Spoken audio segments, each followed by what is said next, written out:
ئێمە التزاماتی خۆمان بە حکوومەتی فدرالی عێراق ڕادەگەینین و ئێستاش بە هەمووتان ڕادەگەینین کە حکوومەتی هەرێم ئامادەیە هەرچی ئەرکی سەرشانی خۆیەتی بۆ جێبەجێکردنی ئەم یاسایە جێبەجێ بکات. لە بەرامبەر ئەمەش چاوەڕوانی ئەوە دەکەین کە حکوومەتی فدرالیش ئەرکەکانی خۆی بەرامبەر بە خەڵکی کوردستان و هەرێمی کوردستان لە دابینکردنی شایستەدارەکانی هەرێمی کوردستان جێبەجێ بکات. ئێستاش بەپێی ئەو داهاتانەی کە وەکو باسم کرد سێ داهاتی سەرەکیمانە، یەکێکیان حکوومەتی فدرالیە، ئەوەی تر نەوتە، ئەوەی تریش داهاتی غەیری نەفتیە.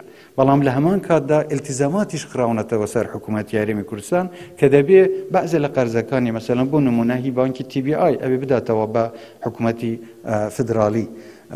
هەندێکی مەسەلەن ئەو 250,000 بەرمیلە ئەقیامی 250,000 بەرمیلە کە ئەوێ بدرێتەوە بە حکوومەتی فدرالی، نیوەی داهاتی غەیری نەوتی فدرالی لە هەرێم ئەوێ بدرێتەوە بە حکوومەتی فدرالی.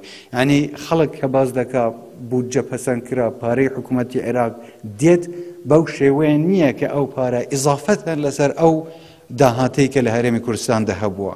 تۆ بێیت بەراوردی بکەیتەوە چەند لە هەرێم بۆ حکوومەتی عێراق دەگەڕێتەوە، چەندیش لە حکوومەتی عێراقەوە هی حکوومەتی فدرالی بۆ هەرێم دێت. لێرەدا فەرقەکە بە شوێک بێ بێگومان ئەولەویەت بۆ ئەوەیە کە ئەم پارەیە بخرێتە سەر پارەی موچەی موچەخۆران.